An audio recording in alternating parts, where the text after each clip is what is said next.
It is my pleasure to bring out the gentleman who's going to be leading today's discussion, Glynn Martin. He is on the Photo Friends board. He is the primary author of the book that he's been working on for a couple of years. He is the curator of the exhibition downstairs. He was also the co-author of the Los Angeles Times bestseller, LAPD 53, work he created with world-renowned novelist James Ellroy, who generously wrote the foreword to our book. Following his graduation from USC, Martin spent more than 30 years in and around the Los Angeles Police Department and continues to volunteer for the Los Angeles Police Memorial Foundation. Martin was born and raised in Glendale, where he still lives with his wife, 2 grown children, and an oversized Labrador, which I can attest is quite sweet despite his size. Glynn, come on out.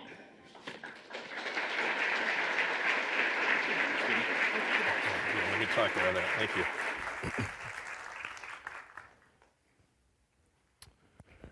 Well, thank you all for spending the afternoon with us. I realize you've selected us over the NFL, and that is quite a high honor, I must say, at this point in the season.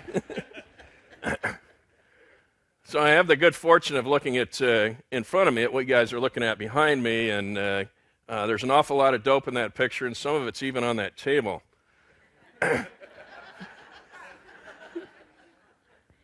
So the 2 guys in the center are my partner and I. My partner happens to be the one that's just a scant bit taller than I am, but this was the record-setting seizure of cocaine for LAPD that we made back in 1991. It's 4,600 pounds of cocaine in wrapped kilo packages on the table there.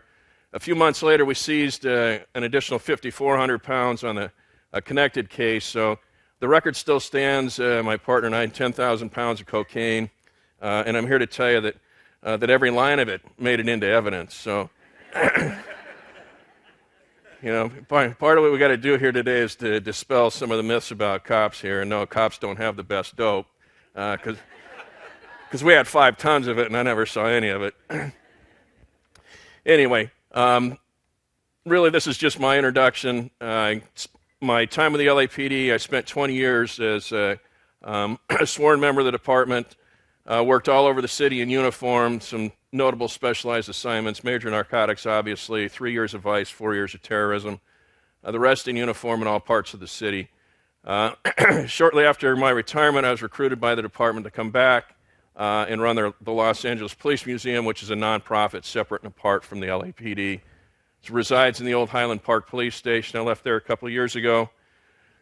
Excuse me. And took a job at the Norton Simon Museum, so still in the museum world, and enjoying my retirement from the LAPD and remain connected to the department through the Police Memorial Foundation and the LA County Peace Officers Memorial Committee. Enough about me. In my tenure at the Police Museum, I did have the opportunity to co-author my first book, LAPD 53, again with renowned author James Ellroy, who's not only a colleague but a friend, to the point that I was able to reach out to him for the foreword for this book. Really, the story in this book is one of teamwork, because there was a whole bunch of folks that helped me put this book together, and I think it's consistent or analogous with what went on with the Night Stalker case. The murders were spread through various law enforcement jurisdictions, and it took a task force to be assembled and some very talented folks on the task force to actually pull this together, identify Richard Ramirez, and bring him to justice. And principal amongst those is our guest today. He's retired from Los Angeles County Sheriff's Department, 38 years in law enforcement, 26 years in homicide, 6 as a supervising lieutenant, the rest as an investigator. Handled more than 400 homicides, which in this day and age is a monstrous number considering the 4 million people in the city of Los Angeles. Less than 265 homicides in 2014, right around the 300 number since then. So stop and think about that. Gil handled more than 400. 4 million people, there's 300 murders. So it's a huge, huge number, storied career, and the fact of the matter is he took Richard Ramirez off the street. So that being said, I'd like you guys to give a warm welcome to retired lieutenant, former chief of police, Gil Carrillo.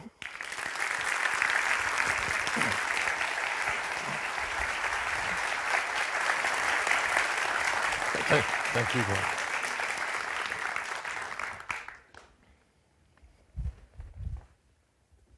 And I got to say, that's a fantastic picture. I love that picture. You know? I never looked that good in real life. So we need to take a quick trip back to 1985. As I mentioned, Gil spent a lot of time in homicide. In fact, that's where he was.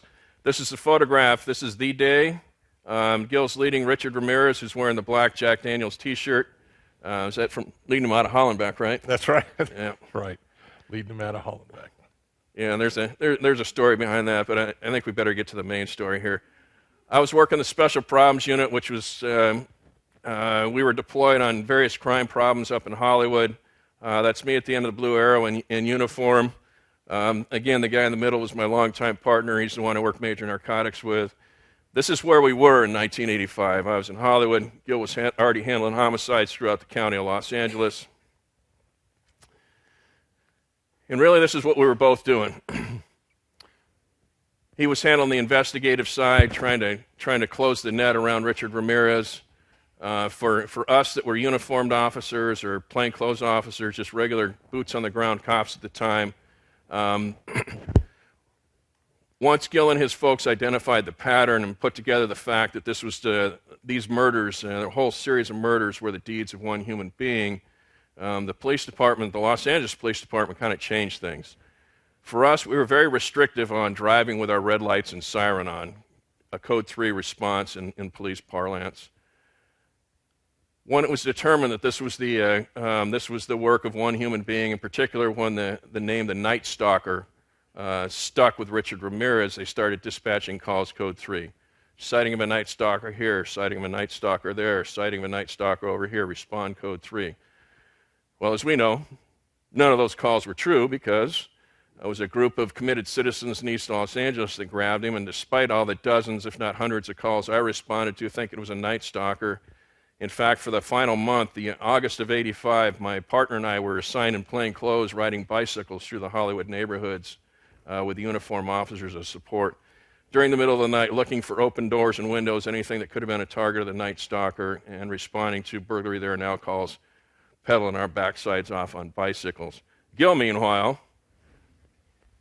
was putting all the pieces together. And if I'd have known it was going to be this scary, I'd have stood home. How did it all start for you guys? It started out, you hate to say routine mundane murder, but March 17, 1985, I received a phone call that said, you have a homicide. Dale Okazaki met her untimely demise, and Maria Hernandez was a surviving victim. And I went to my first murder. And then you just start looking at things that come up, and similarities and dissimilarities, and there was something there between the physical descriptions, because one thing that we weren't saying publicly, and I wrote a search warrant on April 10th about it, but there were some child abductions going on, and all of them had the same similar physical characteristics, and there was one particular shoe print that showed up both at homicide scenes and with the child abductions, and that was the shoe print of the Avia shoe. That shoe, of which once we start focusing on the shoe and let's get some studies done, I can tell you without equivocation that on January 9th, 1985, 1,356 pair of Model 440 Avias arrived in New York from Taiwan for distribution throughout the U.S., of which 6 pair ended up in the state of California, 1 pair ended up in L.A. So, when you start putting stuff together, you know, it all comes together. Yeah, I think that applause is way overdue. I remember Gil telling me this a couple of years ago when we first sat down to talk about this, and when he called out those numbers, because we're in law enforcement, I didn't want my jaw to hang, so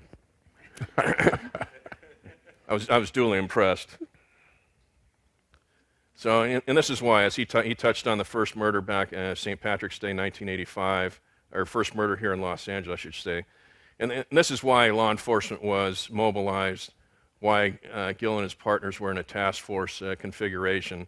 The crimes listed here are obviously extremely violent and very significant. I wasn't attuned to the child abductions. Were there any that we could actually prove that were him? Well, we initially filed, it must have filed 5 what we call kitty cases when we filed the murders.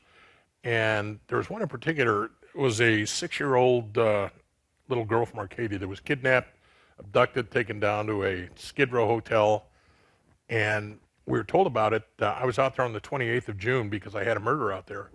She had been abducted on the 26th of June, and Sergeant Brandsma, female sergeant from Arcadia Police Department, told me about it. And I said, well, just keep her in tow. We don't know if anything's involved yet, but wait until we have something and then we'll see. You continue to work your case. Well, we did, and we found out that she was part of it. And at 6 years old, she is the brightest, sharpest little child I've ever met, to include my own. I have 3 children of my own that were mentally gifted minors, but I mean, And they're all here, right? I still worry about them, and they're here. They're here today. At 6 years old, I was introduced to her. We had a lineup downtown, and she was coloring a little coloring book, and to keep her occupied. And her parents, God bless them, they were super pro-police. I walked up and I said, introduced myself. I said, could you introduce your daughter to myself? I said, because we're going to go in this room right now, and you're not going to be able to go with her. And a lot of kids are afraid of me because I'm so big, and others, I'm fine with. Well, they said, sweetheart, we want to introduce you to somebody. She turned around, she goes, oh, I know him. That's Detective Gil Carrillo. He's working on the Night Stalker case. I've seen him on the news. Now, 41, 44, 47 are my kids, their age today. I still can't get them to watch the news. This one was doing it at 6 years old. We had the lineup, any questions go up, and we instructed them. If anybody wants to go up on stage to get a closer look at the lineup, you line up against this wall, you take your steps on up. If you stop in front of one, you have to stop in front of all of them. If not, just walk to the end of the wall, come back, take your seat, don't talk, don't say anything. If you have a question, raise your hand. Lineup was done. Her hand was the first one that went up. She was the first one in line, by the way. Her hand went up and said, yes, sweetheart, you have a question? Yes. Do I write the number 2, or do I write the word 2? And said, whatever you'd like. And so we filed 5 cases. That was September of 85. January of 86, we're getting ready. We're preparing for preliminary hearing. And so we went down her house. We wanted to interview her. It was my partner, Frank Salerno, Deputy DA Phil Halpin, and myself. We went there, and Mom opened the door. She says, come on in. And says, how is she? She said, well, she's a bit apprehensive, but she knows she's going to talk to you, and she's okay. So they walked her out. Mommy walked her out with her hand, and they sat down on the couch, and Mommy plopped her up on her lap, and she said, sweetheart, do you remember these gentlemen? And she said, yes. And then she whispered something in Mommy's ear, and then she started laughing.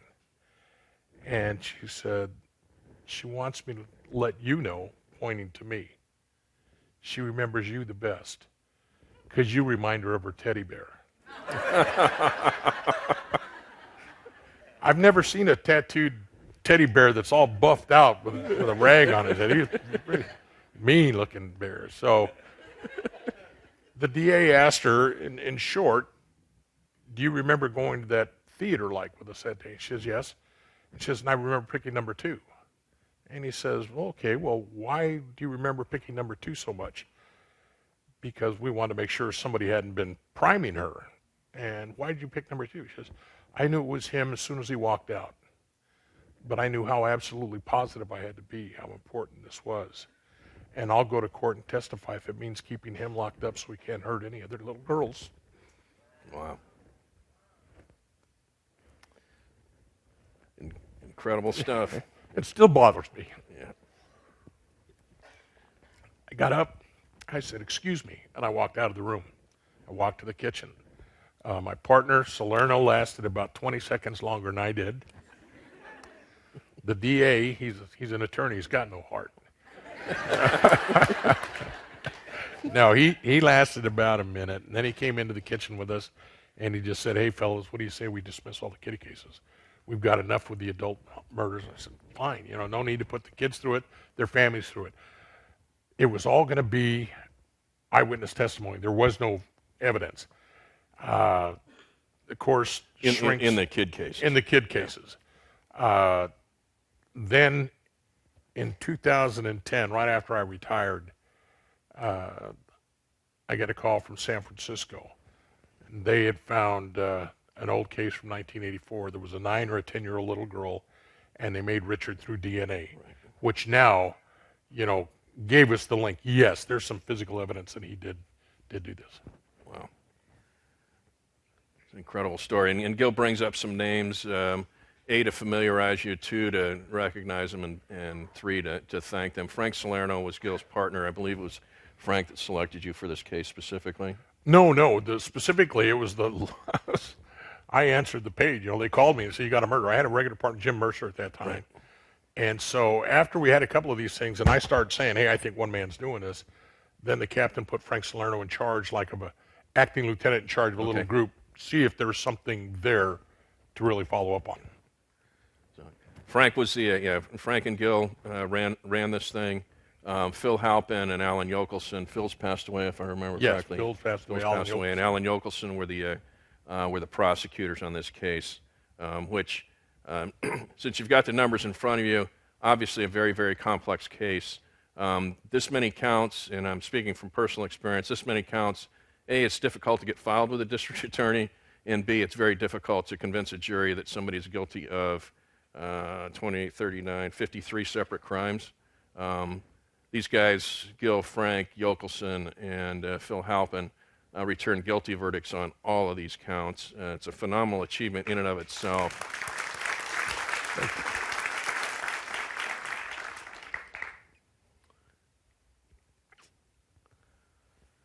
Now, this is the other aspect of it, and I'd like to say that when you bring law enforcement together in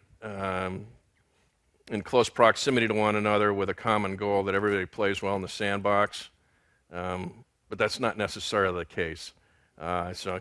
Another level at which I admire Gil and his task force for bringing this together, because you look and see, just in the city of LA alone, there was, downtown LA, there was a crime, Glassell Park, Northridge, Sun Valley, and then all these neighboring jurisdictions, Burbank, Glendale, Rosemead, Whittier, Monrovia, Sierra Madre, Diamond Bar, and then the final crimes from Orange County, if I remember correctly. Yes, Bishop Bugle. So, and then the San Francisco was what he was just talking about the find later on that was a 9-year-old girl that was murdered up there that was attributed to Ramirez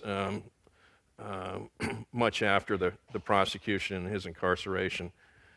Going back to this, so you saw the huge number of crimes there. It means all these police organizations have to come together. They've all got to decide that they want to cooperate with Gil and Frank and keep Gil from coming out of his teddy bear mode. So that in and of itself was a challenge. Did you want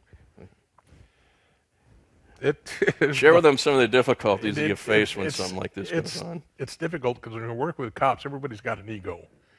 And put this task force together, everybody's got a suspect. Everybody has a favorite suspect, and I heard everything from, for those old-time Dodger fans around here, they thought it was Mariano Duncan, because he was looking like the guy. I had one old-time ex-Marine homicide investigator that was working on the task force, longtime friend, Willie Wilson. He sat there and he's slamming stuff down. He's upset. And he was what we called a clue clown. We'd give them, they'd be assigned clues, and they were clue clowns. Go out and follow this up. And he's cussing and spitting. And so, what's wrong now, Willie? He says, well, look at this. The guy looks just like him. Yeah, that. The only problem is, he says, you get down to the bottom, he says, the guy's a midget. And I said, what are you talking about? He says, yeah. He says, the guy's a short person. He says, he's less than 4 foot tall, and I'm looking for a tall guy. Said, okay, Willie, go get some more coffee and then get back at it. And trying to get everybody's favorite. Everybody wanted to push it on you, and you have certainly the bigwigs, the sheriff. You have, that time, Mr. Davis, and you have Sheriff Block, and they all want it solved because this is making them look bad. A serial killer running around that we can't find. And then you have the locals, and everybody wants a piece of the action, let alone the stuff you got to deal with at work. But then I know you're going to find this difficult to believe. I do have a wife and family and kids and sisters and mom, and you're worried about protecting them and their problems. The pipe broke. Well, I don't care about any pipes right now. Jesus Christ. And I was just reminding my wife the other day of calling home, very typically calling to check on my family, and she told me that she had caught my 13-year-old daughter then, caught her crying in the bedroom. And she says, "What's wrong?" And she said, "Nothing. No, something's wrong. What is it?" And she says, "I just want my dad home." Got a lump in my throat. I felt bad because I wasn't there.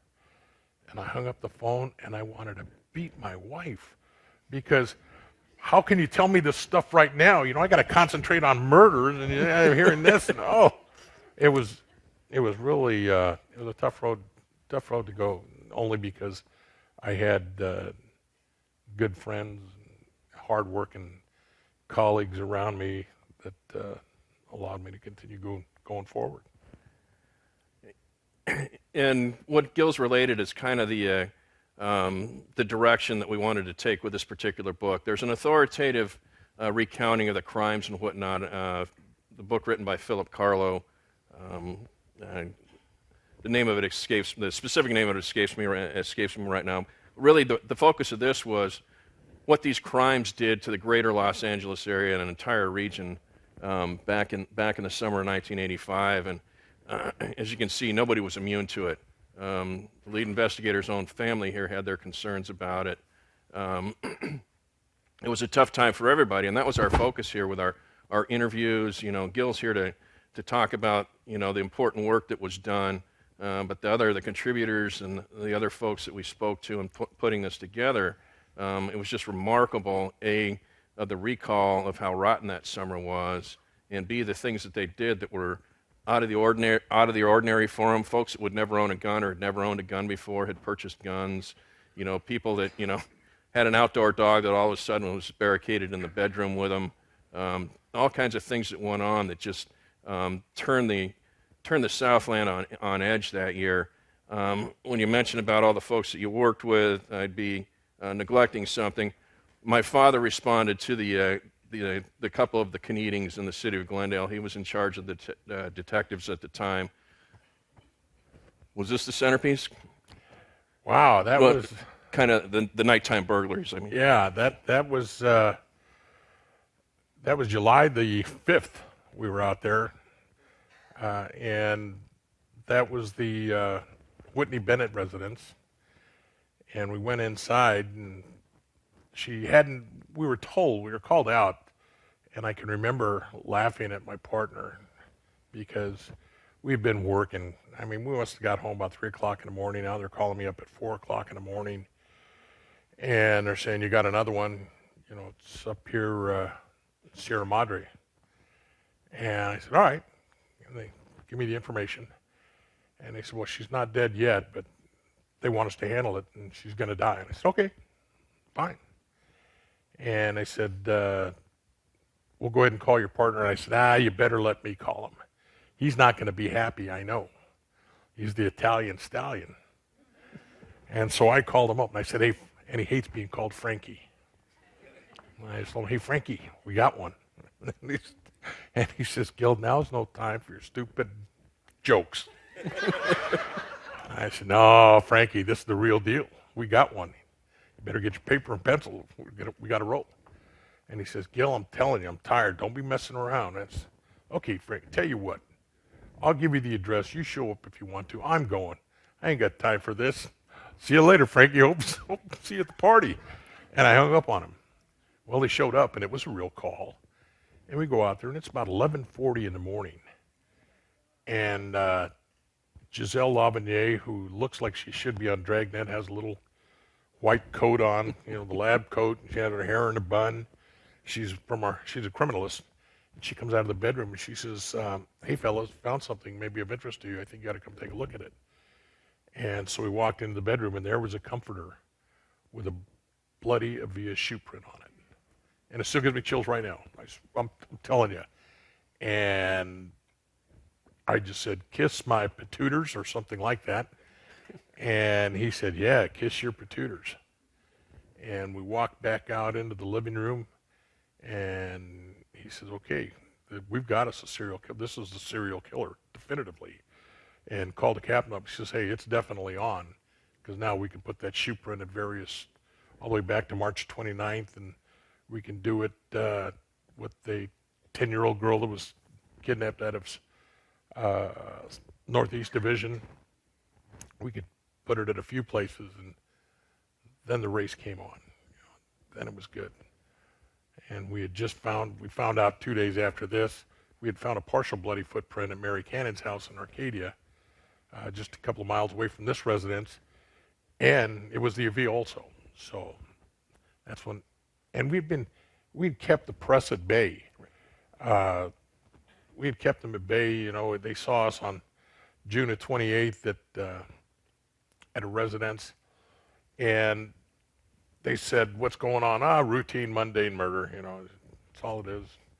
And then 4 days later, they see us at Mary Cannon's house, and they said, hey, you were just over at Patty Lane Higgins' house. Yeah, but since it's in Arcadia, we're close, we're out here, we decided we'll take it. And they don't know what's going on.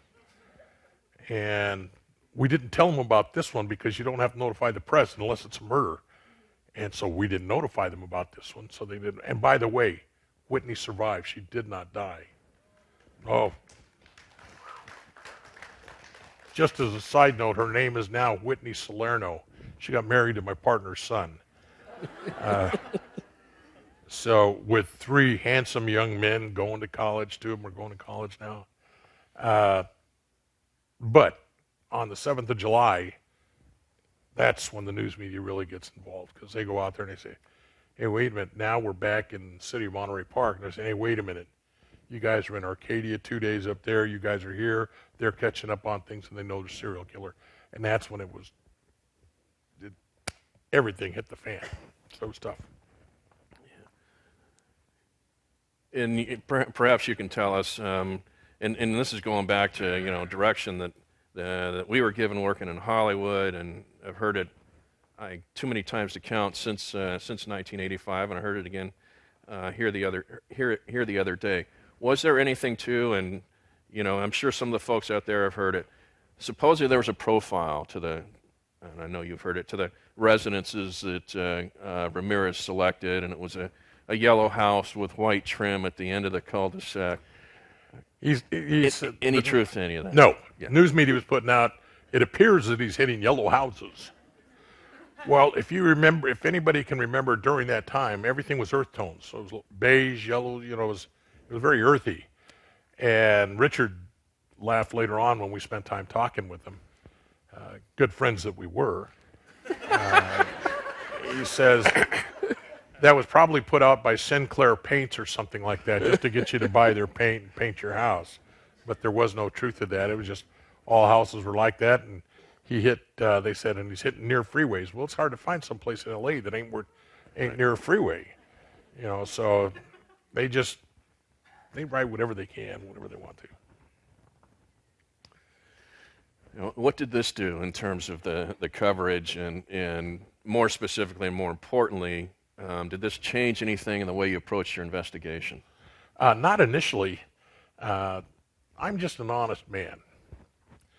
You'd show me that, and I'd say, oh, some kid trying to draw a star. I had no idea about this pentagram stuff. That's the pentagram. That's the sign of the devil. That's satanic in nature.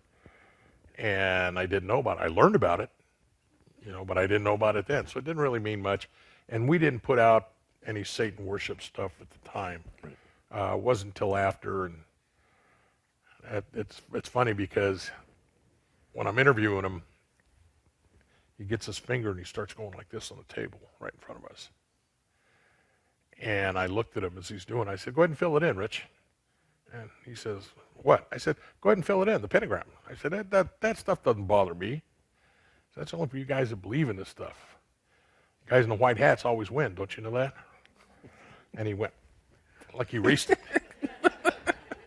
And so every time he went out, he tells us he used to get a pen and draw a pentagram on his arm. That gave him strength and power. When he ran away from Officer Starvos, he drew a pentagram on the hood of the car. Oh, I didn't realize that. Yeah. Really a good guy, misguided. Yeah. And just to follow up on the running away part, it wasn't exactly a shining moment for Los Angeles Police Department. The officer that he described actually stopped Ramirez on a traffic stop. After looking at him, he questioned him to the something along the lines of, "Hey, you're not that guy that's killing everybody, are you?" Yeah, and Richard's response, of course, was to take off on foot, not to be seen again until he was captured in East Los Angeles. So, Yeah. The Avia footprint. There it is. yeah. So this is these are kind of the two things that were key in bringing this all together. And Gil's talked about how many times that the footprint was found in various places and in various media, in dirt, in blood, on fabric. So that shoe print tied everything together. That helped these guys learn that there was just a single, very vile human being responsible for this, but they still needed to know who it was. And so that arrived via fingerprints, right? How many, as you talked about, multiple locations with shoe prints. How many locations did you guys successfully recover fingerprints? We only recovered a fingerprint 2 times. Once inside of the kitchen of a lady that survived. She died of natural causes. He did nothing to her. I believe her name was Clara Hadsel. And that's because he broke into the house, went in through the kitchen window, and he put the footprint on the sink and a hand as he went in. And it was a burglary. No violent crime. And we wouldn't use it. We did nothing more than to use it we didn't charge him with a crime, to show that there was a fingerprint and a shoe print together. In the same location? Yes, because we did not want to minimize anything he did. We wanted to focus on the murders, and we didn't want to show that he was a nice guy and didn't kill somebody. So that was here. Then the most important print was lifted by Orange County Sheriff's Department. And that's when they found it on a stolen car that he used down in Mission Viejo. The car was recovered here in LA City, was towed back because it was their vehicle using their crime, not ours, and they lifted a print off that one. In all that stuff, then PowerPoint's far from being a comprehensive revisit of the case. Our time here is limited, but all the stuff that Gil's talking about is laid out in the book, photographs, explanations, and whatnot, because that was the key to the case, right? Yeah. Or key to the arrest. That was the key to the arrest. They were able to get that print, match it up to him, because we had an informant working for us at that time, told us the guy's name was Richard or El Despeinado or Ricky. Despeinado, when translated into English, just means the uncombed one. You know, his hair's all curly. And Ricky or Richard. Up in San Francisco, they had a gentleman up there that got arrested, Armando, over the investigator from San Francisco that had the Peter Pan case up there, and that's his real name, although it does sound Mickey Mouse. No, Peter Pan was his real name. They recovered some jewelry. They heard about some jewelry, and we did recover it, and that guy gave a last name of Ramirez. During that time, we didn't have DNA. Fingerprints weren't automated other than for felony convictions. Richard didn't have any felony convictions. He had a misdemeanor conviction, so we told him to hand search. They came up with 8 Richard Ramirez's, and then they matched one of them to the fingerprint. And they said, bingo. They sent us a booking photo. We showed it to our informant Friday at 3 in the afternoon, August 30th, and he said, that's it. Printed thousands of those pictures up, and then they had a press conference that night saying, this is the guy we're looking for. He was captured the next morning.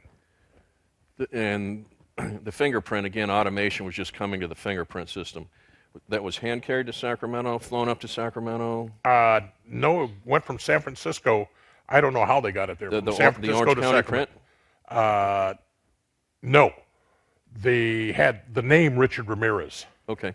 And then they had him fingerprint because he had been arrested In 84. over here in 84. Yeah. So they matched Richard Ramirez with the fingerprint of an arrest over here. That's where we got the booking photo from. And I would venture to say they had to have faxed or something to get it up there right away from Orange County. I wasn't. You stumped me. I don't know. I thought you were the one that told me.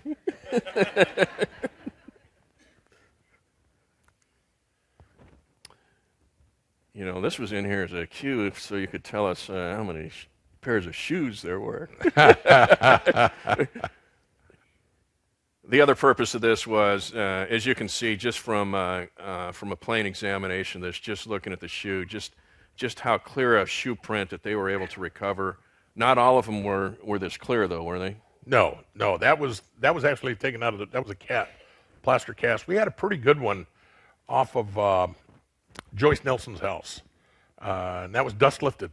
Chuck Vanderwindy dusted the porch, and same thing out of the house in Sun Valley.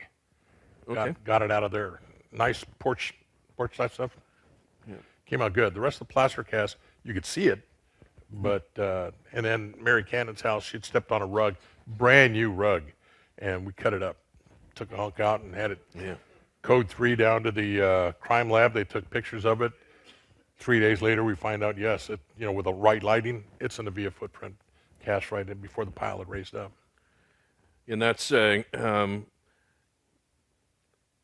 of indicative of the measures or the lengths to which Gil and his partners went to deal with this, and B, it speaks greatly to the benefit of DNA. So, the places that this has shown up, it's shown up in blood. Was what he's talking about. His fingerprint dust was applied to concrete floor, right? Seminal fluid. Seminal fluid. All these different types of physical evidence that they had to A, expertly gather, B, preserve, and C, identify. And now everything, I won't say everything, but so much relies on DNA swabs and whatnot. It was a game changer to law enforcement, and specifically to homicide investigations that, as you guys now know, Gil did for typically what people do for a law enforcement, 26 years, which is a long time to be in the business, much less to be chasing down murderers. As we talked about, this is the booking photo that Gil was just talking about. Was it a car theft arrest in 1984? Yes, 1984. Yeah.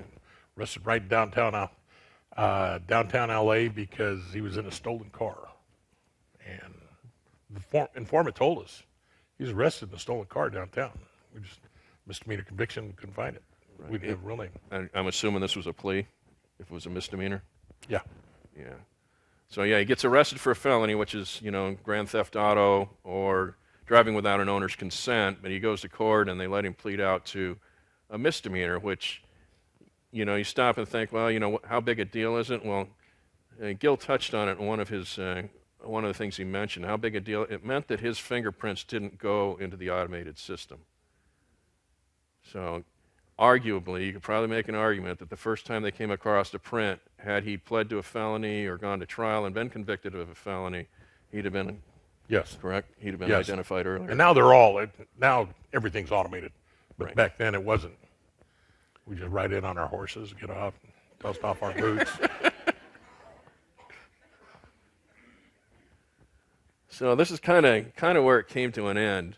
I very much enjoyed the fact that somebody preserved a photograph of the address. This is probably the photographer or one of the crime scene folks. Exactly. Yeah. Here's where we're at. Take a picture of it. Yep. So he got the call, hey, you need to go to 3733 Hubbard because, they've just whooped ass on the Night Stalker. And the photographer took a photograph of it, and here it lives on 30-plus years later.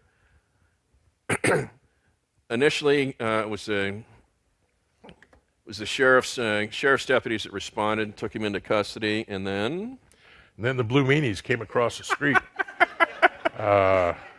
LAPD, there's jurisdictional line there was Indiana Street. The west side was LAPD. The east side was the county area. The yellow dividing line separated. We're about a half a block into the county side. He had gotten off a bus that morning. He was running. He had ran across the Santa Ana Freeway, over the sound barriers, over fences, through hill and dale. The guy's kind of tired, but he gets caught in the county side. Well, LAPD is following 911 calls as they're coming across. Hey, somebody in my backyard, and they're going from call to call, and they finally catch up with him. We've got him in custody. And this guy, Andy Ramirez, God bless him, who retired as a captain just last year, good friend of mine. Andy was a boot rookie cop working a one-man day car. He's happy because he responded to a citizen holding a felony suspect. That's a gimme arrest. It's easy. So he's got him in the back seat of the car. He had called paramedics. They had already put a turban on his head for him. And he's just sitting there. Well, he's gathering information from witnesses. Here come the blue meanies. They get out of the car. One cop cops up and says, "Yep, that's the guy we've been chasing." Took him out of the car, put him in their car, and before you could whistle the USC fight song, he was gone and en route to Hollenbeck. And the deputies from East LA Station wanted to kick the living stuffing out of Andy Ramirez.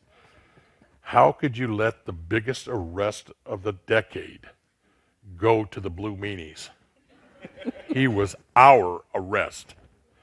And I just laughed. I thought it was funny because I told the guys from East LA, hey, had it gone the other way, you guys would have done the same thing. Come on. And I went down to Hollenbeck that morning, and a lieutenant by the name of Ron Lewis was in charge of robbery, homicide detail. He was down there. There was a big room, second floor at Hollenbeck Station, good-sized room. You'd have thought there was a party going on, cops in there. You know, it was just so. And Ron just said, "Gil, you call the shots. It's all yours, your case." And my partner hadn't arrived yet. I said, "Okay, well, we can start by, let's clear out this room." And got everybody out of the room. And I had to go and take a peek. I wanted to see him first. And so I did. And then we just waited. You never want to get in a hurry. So we waited till Frank got there, waited until we got somebody from our latent print section there, roll them for fingerprints, do a comparison. Yes, that's the guy. Now we can go to work. And by this time, as this picture depicts, there were thousands of people outside. I mean, it was a madhouse outside.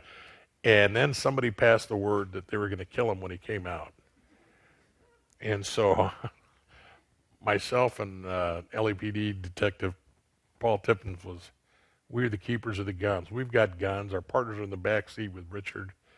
And we have a motor. We had to wait till we got more officers there. They had a motorcade in front, motorcade behind, helicopters going overhead. And you'd have thought the president was in town. It was all for Richard. So. Yeah, it was after we successfully kidnapped Richard Ramirez from the sheriffs. Our challenge really was this crowd, as he described. There were thousands of people outside of Hollenbeck Station, and as Gil indicated, there was a chant that went through the crowd, to kill him, lynch him. I think it had a couple of different verses to it. Not depicted in the slide presentation here, but in the book, there's another photograph, and it's Mayor Tom Bradley. Did you see him that day? Yes. That's speaks to the import of the case. Our mayor, long-serving mayor of Los Angeles, Tom Bradley, he responded to Hollenbeck Station, probably to do the same thing Gil did. Hey, what's this guy look like? The difference there is, and Tom Bradley was a retired lieutenant from the LAPD. The official story was he was there so he could calm the masses. I'm not sure that he did that very well. And did you get a chance to speak with him? No. We were tied up. We didn't do anything. And, I remember I called my wife. Now, I affectionately call my wife Sister Mary Clarence. She's a sweetheart. She's a nice lady. Doesn't use profanities most of the time. I'm the heathen, that cartoon that's the angel over here. Oh, don't do it. And I'm the one on this side that do it. And so I called her up, and on August the 8th, she moved out with the kids. So I'm not coming back till this is over with. And so she was gone. I called her up. I said, it's over with. We have him in custody. What do you mean he's in custody? Why isn't he dead? I said, dear, calm down. That's ungodly. So I remember my cousin was getting married that day. They had the big festivities at the Pasadena Hilton. And so I just told her, I said, go there, get a room. Two of my daughters had something to do with the wedding. I don't know, passing out flowers, selling chiclets. I don't know. They were doing something. I said, I'll get down there when I can. So about 8:30 that night, I come walking in, 8:30, 9 o'clock, and one of my sisters, who never used to show affection towards me, one of my younger sisters, she comes up, she puts her arm, she says, ooh, I want to walk in with you, and she puts her arm around me. I said, what's this about? What for? You know, why all this? So you'll see. And I walk in, and I can hear people saying, there he is, that's him, that's him. And, okay, it's me, but I'm just Gil. And then my mom and sisters came up, and we all started crying. I said, it's over. It's over. Where's my wife? She was up in the room doing something, I don't know. She comes down, and I said, okay, let's go to the bar. I need a drink. So I go to the bar, and I order a cocktail, and somebody says, I'll buy his drink. And I said, oh, thank you. It's very kind of you, sir. And the bartender says, and if there's nobody here to sponsor a drink, it's on the house. You pay nothing tonight. And I said, oh, man. We could be best friends. And I went out. I said hello to my cousin. And then I told my wife, I said, you know what? I'm going to go up to the room. It's my cousin's night. It's Tommy's night. It's not my night. It's his wedding. I said, I'm going to go up to the room. I'll be up in the room. Not only that, I'm tired. And my daughter said, I want to go with you. And so we went up to the room. She put her PJs on, and all of a sudden the fire alarm starts going off. And I said, okay, don't panic. Felt the door, no heat. Okay, slowly open up the door. And then it's an all clear. It was an accident. You know, it was a dry run. And then the real work started. Went back to work the next day, and that's when the real work started. And so between June and about the end of September, I had no days off. Right. And it was all work. An overdose of Richard Ramirez. Yeah. So, so August 31st of 85, capture date? That was his arrest date. And the trial, and you went through motions and preliminary hearings and whatnot, but the trial, which was a protracted trial, starts on the 22nd of July in 1988.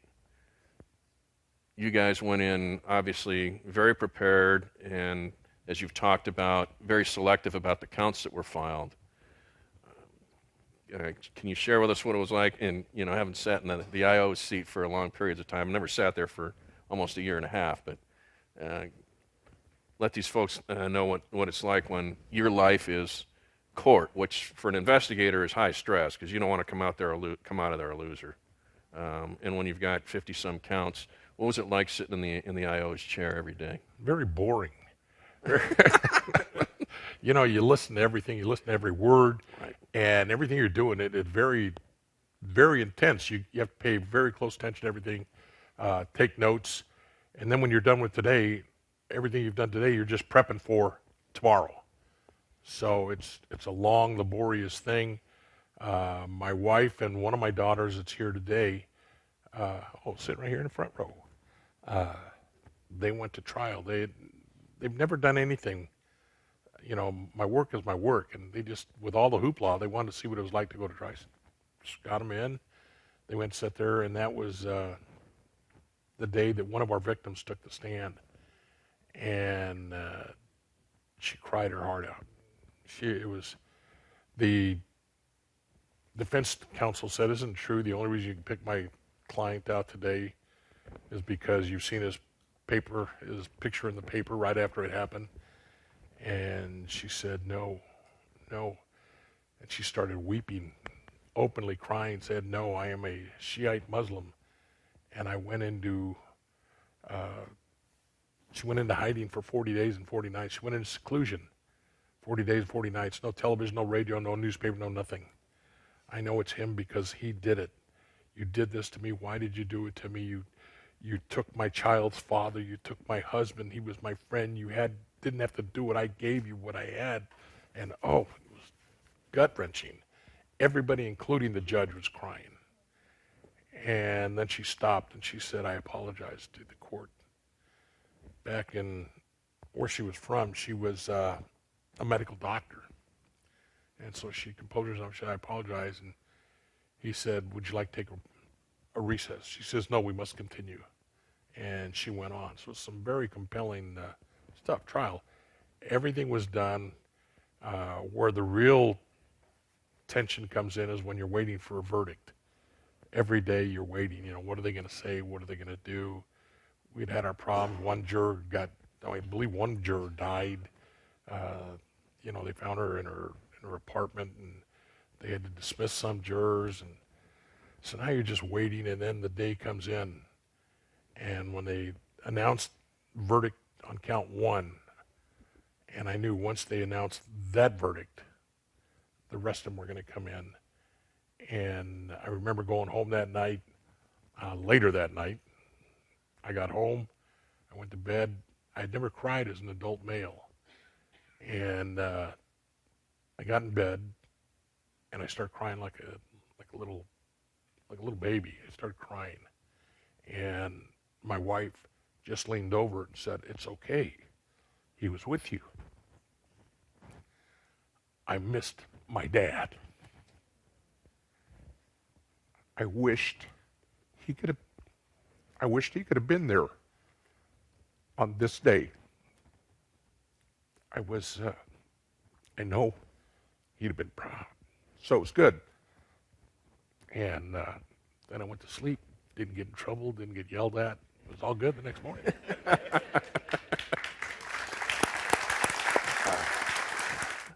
Just real quick, and you talked about how how tense it was in the time between the conclusion of the trial and awaiting the verdicts.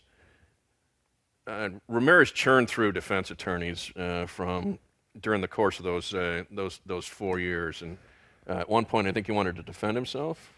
No, he didn't want to defend. He didn't know what he wanted. Right. He had Alan Adashek from the right, and then he had some guy from Oxnard come down, and he died of a heart attack. And so they said, "Ooh, what's he doing?" And then he finally ended up with Arturo and Daniel Hernandez. They weren't related, but we used to call them together the Hernandi. And they were overwhelmed. They had no idea what they were getting into. This was their first multiple murder case. They were proud of the fact they had had one murder trial prior to this one, and it got reversed because of attorney incompetency, and they were proud. And then Michael Tynan, during trial, he could see the writing on the wall. the judge. The judge, Right. yes, I apologize. Michael Tynan, the judge, the trial judge, he appointed a good attorney to help him out. So there was 3 attorneys on their side. And Phil Halpin took the prelim, deputy district attorney by himself. He ended up with ulcers, ended up in the hospital. And so then they brought on Alan Yokelson for trial, who was very competent. But make no mistake about it, Phil Halpin ran the ship. He ran all of us. He roared like a lion, but he was a good-hearted and best DA I've ever worked with. Great to hear. With this now 3 attorneys, what kind of defense did these guys mount? They tried the wrong guy. Richard wasn't there.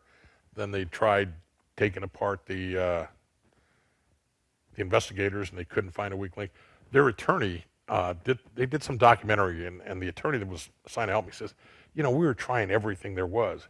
He says, and we finally got Richard's father to get up there and testify that Richard was back there during the time of some of these killings. Well, when his dad did that, I went home, and I used to have a binder with newspaper clippings, kept everything. Let's look. So I went back and I started looking, and I found a reporter that had interviewed the father the day after Richard's arrest. And the dad says, I haven't seen him in months.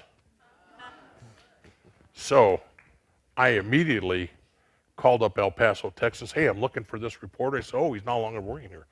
He left years ago, about 3 or 4 years ago he left. And I said, where'd he go? He said, well, we went to Miami. I said, okay, thank you. I called up Miami. Information. Give me the 2 biggest newspapers you have in Miami. They gave them to me. And I said, okay. I called the first one, and I said, hey, please don't think I'm nuts. I'm a cop from L.A. I'm looking for this report. He says, oh, yeah, you want to talk to him? He's here right now. He got on the phone and said, hey, you remember doing this interview? He says, oh, yeah, I remember doing it. I said, how'd you like vacation in L.A.?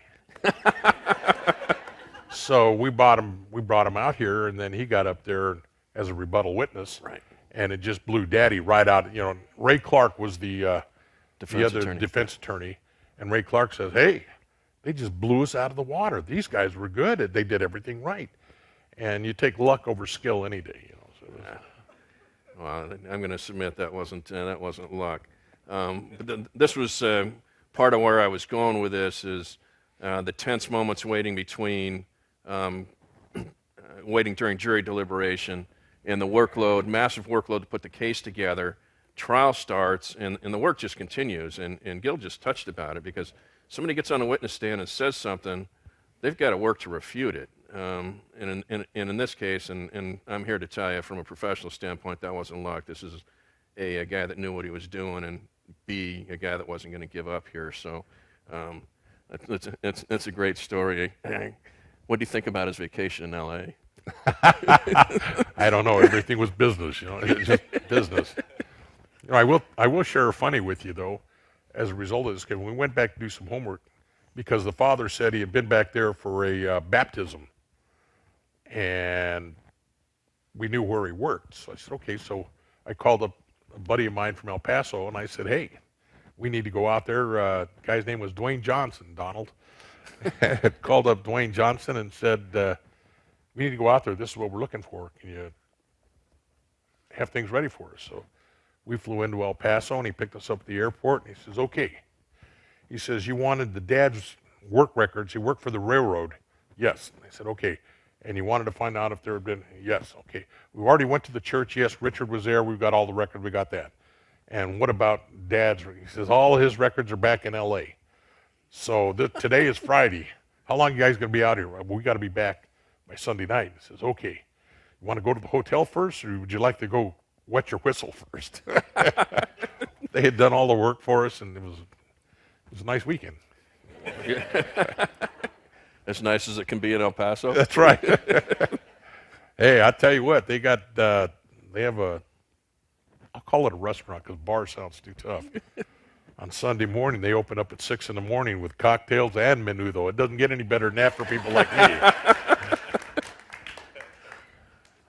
And these are the gentlemen from the district attorney's office, Phil Halpins, the bearded fellow. Sorry for the pixelation. I don't know what happened with that.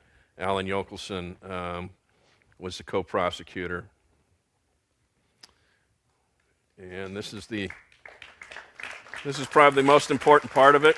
As we mentioned earlier, guilty counts were returned on for every criminal charge that was filed against him.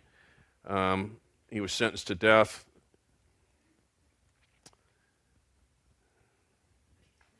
Yeah, it speaks for itself. So before we wrap that up, I want to talk to Gil about a couple things that are specific to A, courtroom behavior by Ramirez, and then B, some stuff that happened after he went to prison. So when we talked way back when, you told me about his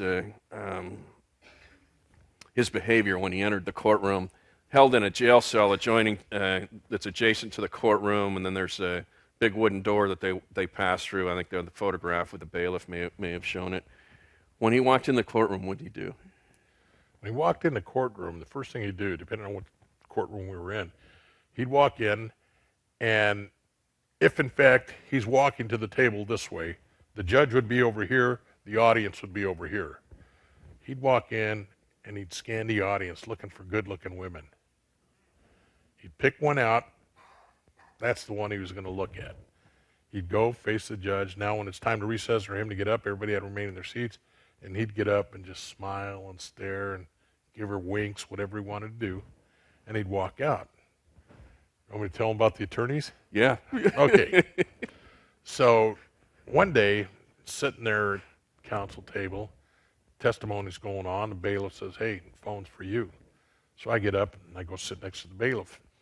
And I'm talking on the phone and finish my call, hang up, and now they're going to recess. Richard gets up. I had noted there were two attorneys. They were dressed to the 10. They were very nice looking ladies. Reminded me so much of my wife. and very attractive. And so they walked in and they sat on the aisle. So there's nothing between, the aisle's right here, and Richard's going to walk in front of them. And he had noted when they walked in, they smiled. As he's walking on the way out, the one on the aisle side looked at him, he smiled, and she opened up her legs.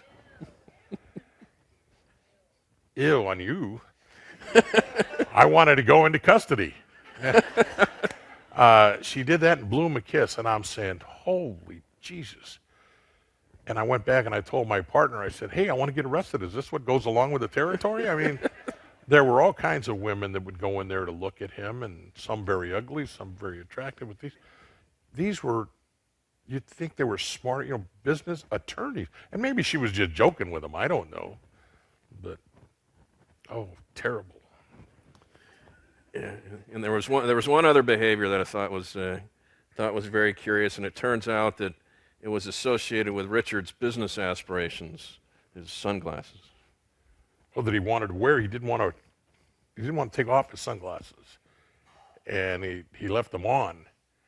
And then we got him with pictures, sunglasses, you know, the same ones that he wore in there. And there were things in it, you know, he wore them, and God bless her, Sophie Dickman was a spry lady in her late 60s when this happened. She had worked the psychiatric ward over at USC Medical Center and worked the emergency room. She'd seen all kinds of stuff. And she testified that he was, because he actually sexually assaulted her and had anal penetration, so it was a sodomy. And she said he was quite a handsome young man. And she was afraid that because he couldn't maintain an erection that he might be embarrassed and kill her because he couldn't maintain it out of embarrassment, but he didn't. And when she said in courtroom that he was quite a handsome young man, Richard turned around. He was embarrassed then. And he looks at me and he says, that wasn't me. And I'm saying, you sick individual, sick man. Didn't he express to you at one point that he thought he was going to establish his own line of sunglasses? That I don't, if it was described to me, maybe I told you that, I don't know. Was I on my second glass of wine? I don't. No, I don't remember what he, no, that I can't say he did. Now, over time, following the conviction, you maintained contact with him, infrequent, but you did maintain contact with him. Can you share with the folks what that was like? Well, there is no, you have to understand that, yes, he is the worst man I've ever talked to. You know, if you look at him in anything, there is, but yet I have a job to do. My job was to try and gather evidence, try and gather facts to make a presentation. So in realities, I talked to Richard no different than I talked to anybody else in life. And I called him Rich, he called me Gil. He called my partner Mr. Salerno, because Mr. Salerno had been very public. He had worked on the Hillside Strangler before. And Richard was a well-read individual. He was smarter than any murder suspect. Self-taught, well-read than any murder suspect I had ever interviewed. And I said, Rich, hey, brother, we get along, you know. And I knew why we get along, because I was a product of the streets, and I knew gang jargon, and I knew how to talk, where the other guys were not. And so we got along good. I said, but you call him Mr. Salerno. Yeah, I said, what'd you think? He was 7 foot tall and hovered? He puts his pants on just like one leg at a time, just like me and you, brother. And he says, yeah, but that's Mr. Salerno, Gil. So he was awestruck with Salerno, but he wasn't any different than anybody else. When I go up there, you know, he sees him. They made a big deal out of one day in court. He walked in and he looked at me and he goes, Órale, Carrillo. And all the news media said, oh, what was that, a threat? What was going on? And the only one that really understood was Tony Valdez from Channel 11. And it still is a joke between Tony and myself. Tony and I turned out to be very dear friends, as did Henry Alfaro at the time. And every time I still hear from Tony. And he'll send me a text and he'll start off with, Órale, Carrillo. So it was good. When was the last time you saw him? Richard? Yeah. Probably in the mid-'90s, early to mid-'90s was the last time I saw him. They wanted to prosecute up in San Francisco, and I thought it was absurd because by the time we already had him sentenced to death down here, they wanted all of our surviving victims to go testify over there, which would have been at least 10 to 15 years after the fact. And if any of their testimony changed back then, that would have given them grounds for Right. to give us a new trial down here. And the DA up there was a guy by the name of Arlo Smith, and he was running for office again. And his opponent was saying Arlo is soft on crime, so now he wanted to use all these cases down here so he could have multiple murders up there and get the death penalty. And I wouldn't help him out. I said, no, no, no. They threatened to get a bench warrant out after me, and I finally had to get an audience with the sheriff, who sent me up with county. I said, I ain't going up there unless you give me county counsel. And so county counsel went up there, saw Rich. Rich had told me that he would cop out to 4 more murders that he had down here in L.A., but it was going to take about 7 years, and he never did. He got mad at me, so I miss him. He passed away on June 7th, 2013. I was attending my grandson's graduation from junior high school that day. The social butterfly in our family was up in the balcony. She goes, Dad, look, Richard just died while in custody. And I just said, I don't care. I'm here for my grandson. I don't give two breaths about that stuff. Leave me alone. So we went on. This went on 40 more minutes. We leave.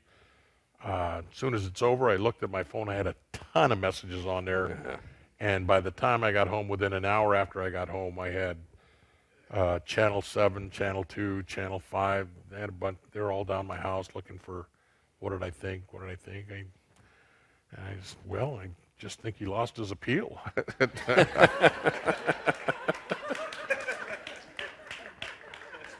You know, and that's a great end to the Richard Ramirez story. And needless to say, thanks for all the work you did. But there's still one issue that we need to close up here. We need some closure on before we head into questions and answers here.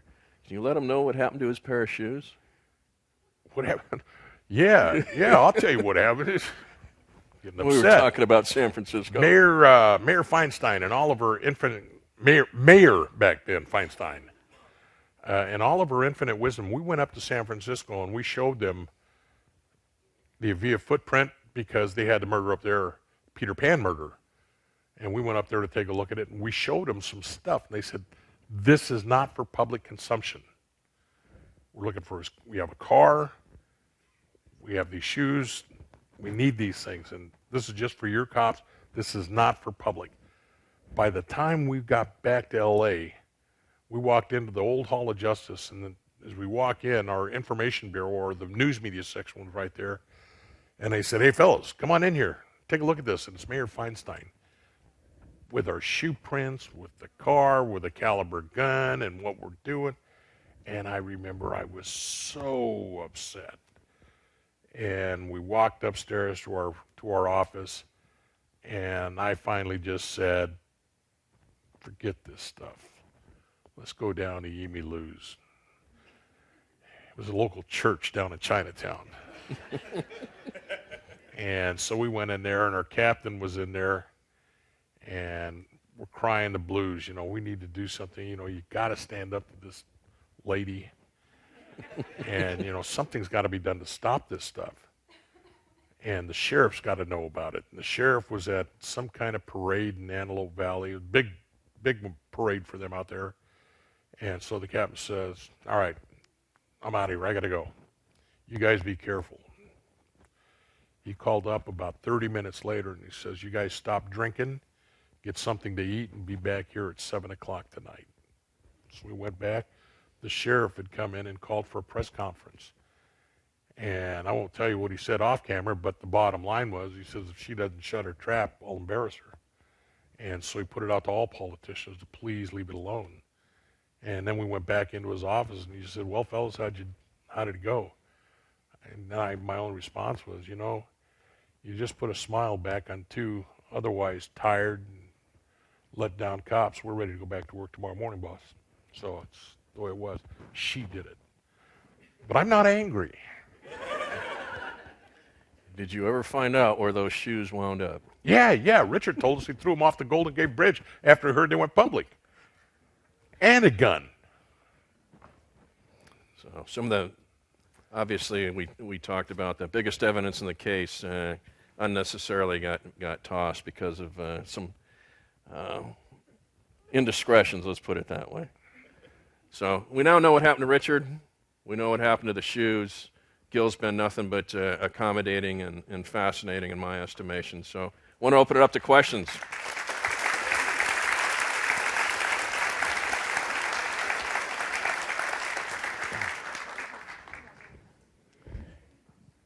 Yes, sir.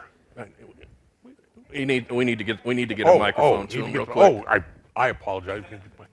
Hi, I was asking, about the fingerprints you're saying back in the days when someone didn't have to fingerprints. In what year did that change, the laws? It wasn't a law. It was already in effect. They had started, by this time, putting all felons in there. It was just that there was so much work to be done. Once they got all the felons, then they started adding misdemeanors to it. It was already available. So it was just a matter of catching up. That's when they started putting misdemeanors in there. So the law was passed. And you have another question up there. And then... Órale, Carrillo. How are you?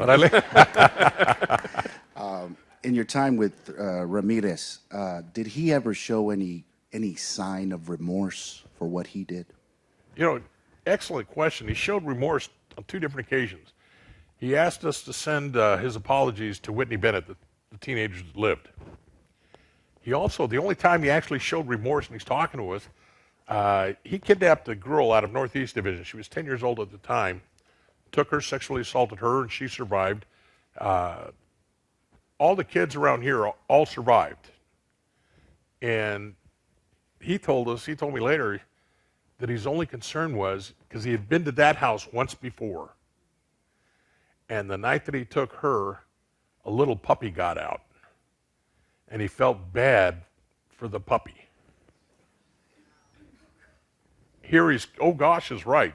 He's kidnapped a young lady, a little girl, but he felt bad for the puppy. Okay. We have a question right over here. And the lady that's going to ask this question, I didn't ask her to ask a question, but she came to... These are friends of mine all the way from high school days. Yolanda and Marie, thank you for being here today. Our pleasure. Gil, knowing you and knowing Pearl as long as you say, since high school, and knowing your accomplishments, especially with this situation and involvement in such a high, profile case, I always wondered, knowing what you had to go through, knowing that you had to sit across this individual, which in all is evil, and seeing that evil in his eye, and seeing what you saw in what he committed. My question for you is, how long did it take you to actually recover from putting this all aside so that you could go back and make that relationship again, telling your kids, I'm back and I'm home? It actually only took 2 trips to the Code 7 with Don Garcia. He let me forget all. I never had nightmares. I had the support of friends. We went through the trials and everything. Everything was, it's like you talk about football players or baseball players that are playing on game day, they put on their game face. And when they're not on game day, they're just regular people. And I hope that I've never changed. I told a guy from the United Kingdom I was doing an interview, and he said, has this case impacted your life? And I started laughing, and he says, I'm quite serious. And I said, Aiden, has this case impacted my life? Right now you're spending thousands and thousands of dollars to get this recording for your television program. He says, yes. And I said, you take away this case, and I'm just another overweight Hispanic detective in LA County.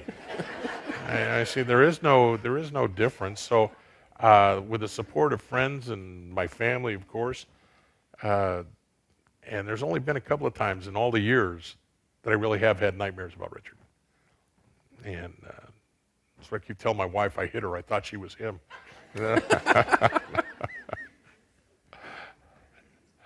Thank you. Okay, let's fight him with my microphone. Excuse me. You grew up in Pico Rivera, Yes, I believe, did. as did I, fellow Pico. I thought I had heard that there was a footprint found there?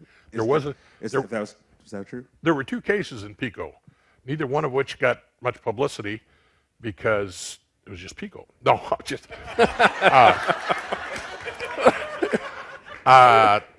one was the home of John Rodriguez, who was a deputy sheriff. He was home. He was asleep in the bedroom, and the wife was asleep on the couch. I don't know who was in trouble, He tells me she was sick. Wasn't too long. It must have been a good illness. They got divorced. So I shouldn't laugh and make fun of John. But he's asleep in his bedroom, and they hear some noise, and she says, John, is that you? And he comes walking out of the bedroom. It was what? Me, I'm asleep. And she says, somebody just tried to come in through the dining room window. She says, no, they didn't. I can make fun of Hispanics because I'm Mexican myself. He says, remember when I painted last summer? He says, the paint sealed around the window. I never cleaned it up. It's stuck closed. So he moved the curtain back, and there's paint chips all over. So she said, call the cops. And he says, I am a cop. She says, no, you're not. You work the jails. So she called the cops, and this guy had put a box, the first patrol deputy had gotten there. He put a box over the footprint, and it was the EVA footprint. Richard was there. And he put this yellow crime scene tape around two houses. And if anybody, including me, would have tried to get in there without going through him, he'd have shot him. No doubt about it. And he did an excellent job. So he hit that night, and then he hit now, my daughter lives in the house that I grew up in Pico. And so he actually hit about 2 blocks away from the house. And he got up, went into the house, ended up what they call the old schoolboy press. Remember, you got a guy down the ground and some guy's knees are right here on top of you. Call me uncle, call me daddy, or give me your money. Where's your mommy? And so Richard is on top of her in bed. And she didn't fight. She just calmly said, don't you have a mother? What about your mother? And Richard got up and walked out of the house. And that was on Los Toros, just a few blocks. And I try to tell my mom, because my mom says, at that time, during that time, you could. She's asleep with the door open, the door unlocked, just a screen door. And I'm telling her, Mom, you got to close it up. And it was a very tough thing on me because we're trying to keep everything secret. Don't want panic to be spread around LA County. So who do I tell? Do I tell just my immediate family? Well, what about my neighbors? And what about their neighbors? And what about other relatives and kids and everything else? I was using my mother-in-law as bait. I was advertising where she lived in the paper. It didn't work.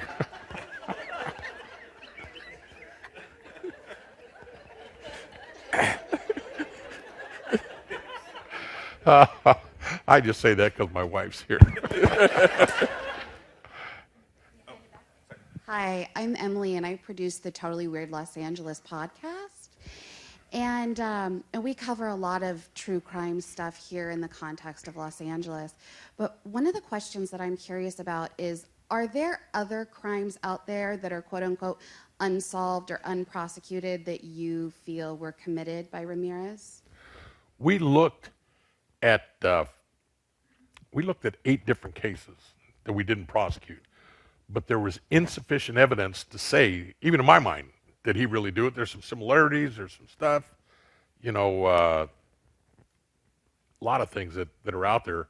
But I also learned in my world, you got to be able to prosecute, you got to have the evidence, you got to. If not, it remains unsolved. Don't waste your time. Wait until you have something substantial to bite into. Thank you.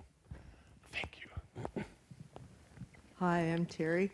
Thank you for all your service to the city of Los Angeles and California. And my friend Patty and I, we were living in the San Gabriel Valley in our 20s, and we were really scared. And anyway, God, we slept with our windows shut and locked, and everybody had their air conditioner on in the San Gabriel Valley that I knew, but we were really, really scared.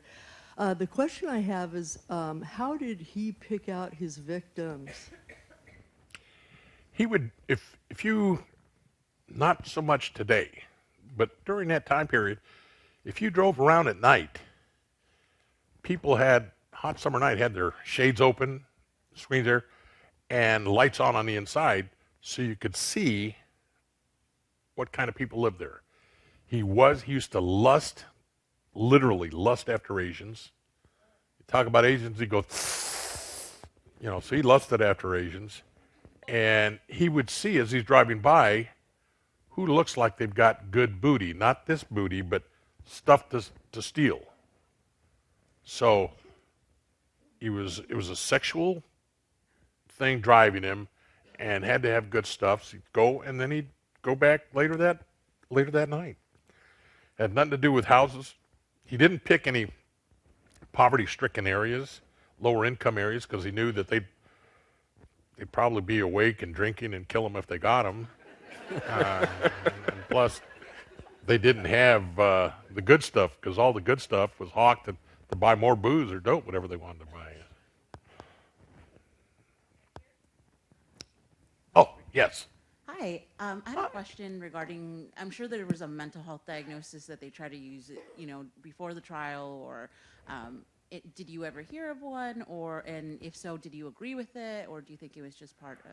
I didn't hear the first part. Did you say something about, were there any? Did they contemplate an insanity plea at any point? Oh, they didn't contemplate, but I don't know whose request it was, whether it was just the courts or the prosecution side. They wanted him evaluated for psychological problems, because certainly that would have been a defense. But the doctor that went to talk to him only lasted about 30 minutes, and Richard threw him out. Richard did not want anybody to believe that he did this because he was nuts. He was of sound mind. He did it because he wanted to do it. He was, it's kind of like Ted Bundy. As a matter of fact, Ted Bundy and him used to correspond with each other. If I'd have had any intestinal fortitude at all, what I really wanted to do when he executed Ted Bundy was send Richard a telegram and say, "Hey, see you in hell, signed Ted Bundy." Did that get to your question about the mental health issues? Órale, Carrillo. Ladies and gentlemen, my dear friend, Tony Valdez from Channel 11. Hey,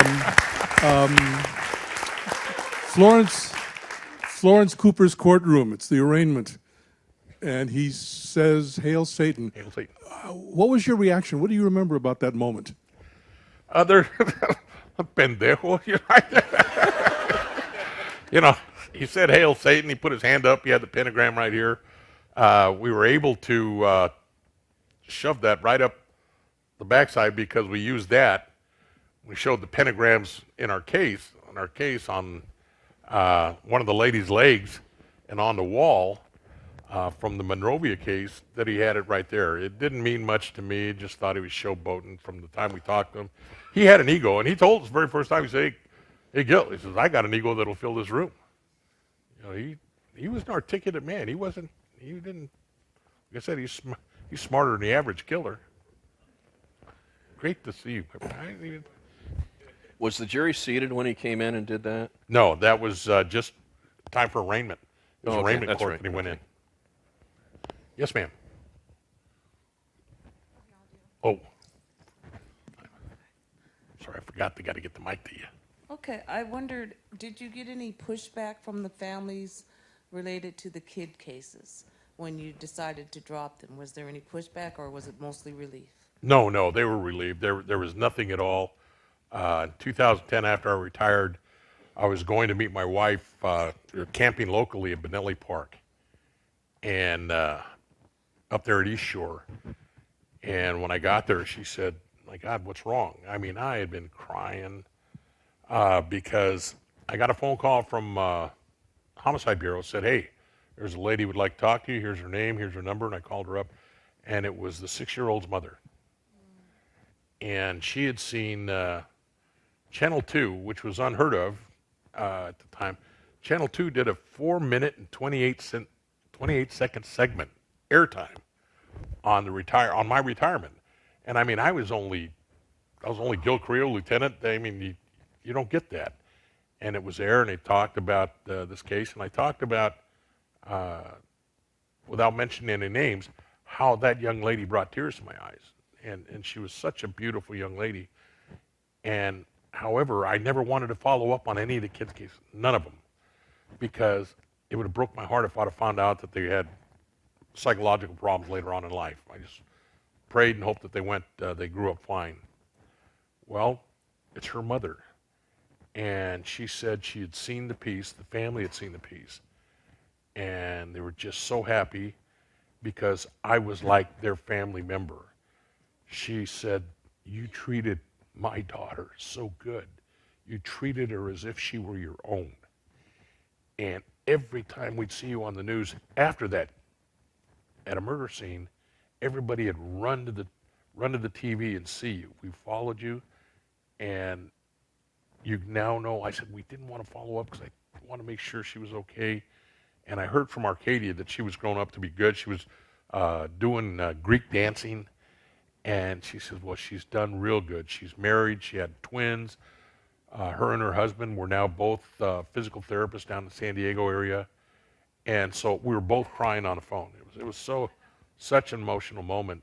And my wife said, what's wrong? And I told her all about it. And it was just a nice day. So I didn't follow up on her. I heard the one out of Northeast Division. I understand she had some problems. I heard back she had some problems. I was lecturing one day at a college, and a young man came up and said, she used to talk about that, and she was such a liar, and she started using, and we just stood away from her, so I felt bad.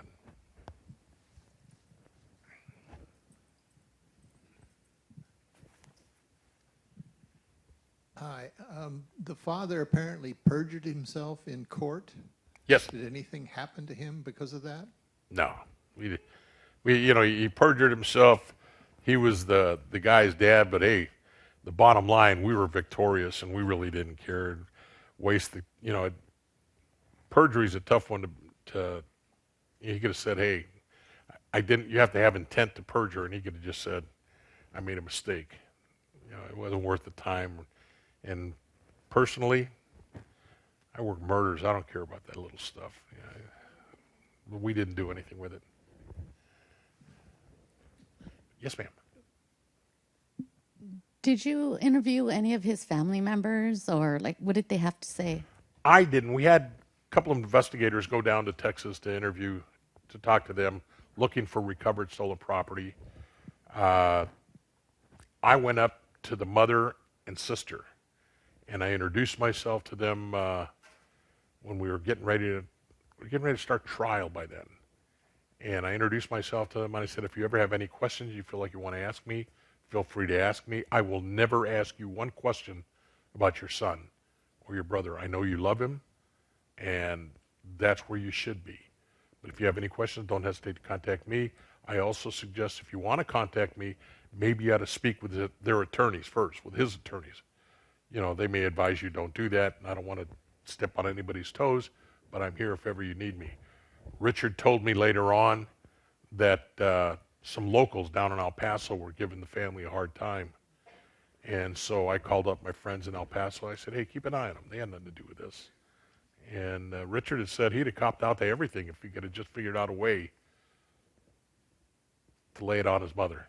You know, he didn't know how to tell her everything.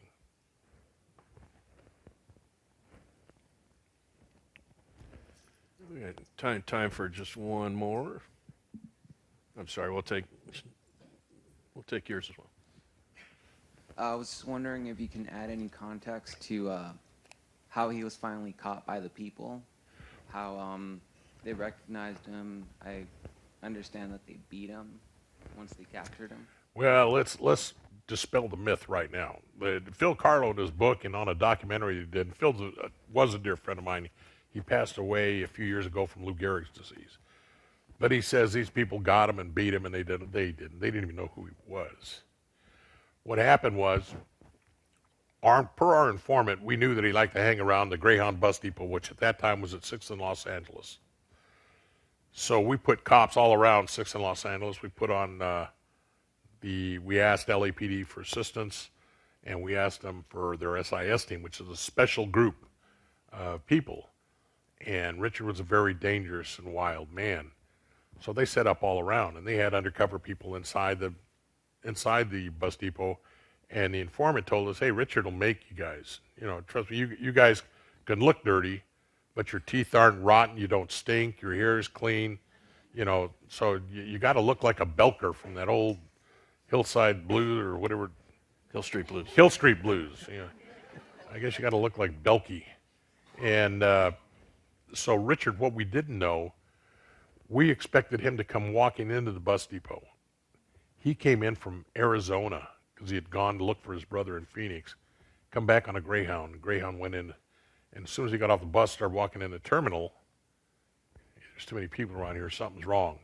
He turned around and walked back out the way the bus came in. So he got away, went to a liquor store, saw his mug on the front page. Then he got on an RTD bus, now whatever they're called today, MTA. And all he had to do was make it about 8 miles. He had a brother that lived at Olympic and Brannick. And when the bus stopped at Olympic and Soto, some passenger gave one of these. And so they were at a red light. He ding, ding, ding, ding. He jumped off the bus. Richard saw him go to the phone booth, and now he's dialing 911. Passing by gentleman from the gas company, he sees him, he's flagged down and said, hey, follow that bus. This guy's on there. So he starts following the bus, made it down to about Olympic and Lorena, which is just about a half mile up the road there, a mile maybe. He gets off the bus and then he starts running, and he starts running in a northeasterly direction, over fences, across the 5 freeway, he ends up on Indiana. Now he gets on Indiana. He tries to jack one guy for his car. Didn't work. He goes around a block on Hubbard Street, and he sees a lady, so now he's going to jack her. She starts screaming. Her husband, who was a good guy, grabbed a tire iron or a piece of pipe. I don't know what he grabbed, but he grabbed and ran up there and hit the guy in the head. Got him 2 good licks. Well, the neighbors hear the screaming, see their neighbor fighting with this guy, so Richard tries running away. They get him down. They hold him there. They don't beat him to death. Had it been the gang members that caught him there, they would have killed him just because he's messing in their territory. But they held him, and then here comes Andy Ramirez, you know, the boot cop, click, and it's all over with, and that's how he was captured. We did give the Burgoyne family, we gave them some money because we had money to distribute. We gave 10 grand to some guy named Perez, Jesse Perez, because he was, Richard used to smoke dope with him. And he told our guys the day of Richard's arrest, we had 2 of our guys and old Jesse flying down to TJ, and they went and recovered one of the guns and some jewelry and a radio from TJ because Jesse had given his girlfriend this stuff, and so they brought it back over here, and it's all stolen, recovered property, and one of the guns had been used in murder. So we gave Jesse 10 grand. We gave the Burgoynes some money. We're looking for a guy named Alejandro Espinoza, who was my informant. And talking to Richard, Richard says, he's dead. I said, what do you mean he's dead? Yeah, he OD'd. I said, how'd you find out? He said, we still hear shit that goes on the outside. He's dead. And I said, oh, okay. He says, but why don't you give the money to his wife? He's got a couple of kids. And I said, not a bad idea. So we went to that program, Unsolved Mysteries. And Robert Stack, Cop Mas Macho, he gave, they did a show on it, and we tried to give away the money. We had a bunch of people trying to claim that they were the wife of Alejandro Espinosa, but they didn't have the right answers. And the realities are, we didn't even know if that was his true name. That was the name he gave us. I didn't care. And he's the guy that finally said, yeah, that's him. You know, he identified him for us. And so it was good. That's how he was actually captured. Now, just real quick, we'll get to that. The significance of the Greyhound station. You guys also recovered a bunch of... Oh, yeah. We went in and we recovered his... we called it his kill kit. There was lockers there, and he had his clothing in there. We found some ammunition in there. We didn't recover any guns from it, but we recovered guns elsewhere. Right. Yes. Thank you very much again for everything you did. I had just a quick question. I know he originally was from Texas. Yes. Was there anything that you might have suspected that he might have done there? Or also, could you kind of tell us why he ended up picking this San Gabriel, like the San Gabriel area, Southern California area? Was there a specific reason? I don't know why he specifically came out here other than they had a Skid Row. It was easy to live. You know, he was a thief and a dope user, and it's a mecca for trouble. So it fit right in his alley. He's from El Paso. We didn't find anything in El Paso that was attributed to him. El Paso, my good friends over there, they solved all their murders. They didn't have any unsolved. And I'm sure he's good for burglaries over there. We did find a case in Phoenix that 2 elderly people, senior citizens, survived. And there's no doubt in my mind it was him. And Richard used to say, where's the money? Where's the jewelry? Shut up, bitch. And he said that in almost every one of these things. And so I told Richard, hey, we talked to Phoenix, hey, we know our guy, and I don't know if they had the print or not, but the MO, everything was the same, including the verbiage. And we called Phoenix and said, nah, we don't need it. We don't want it. We don't need a headache. So they did nothing about it. I told Richard about it. He said, that wasn't me. I said, come on, Rich. Why you want to lie to me now? Ray Charles could figure this one out. And he says, okay. I said, they're not going to do anything with it. You know, and it was his, but they didn't die. So we know we went from there. And we had our investigators went back 5 years previous to what we were working on, trying to find out everything. All righty, sir. Well, thank you all. And a big hand for Gil Carrillo. Thank you. Thank you all. Thank you.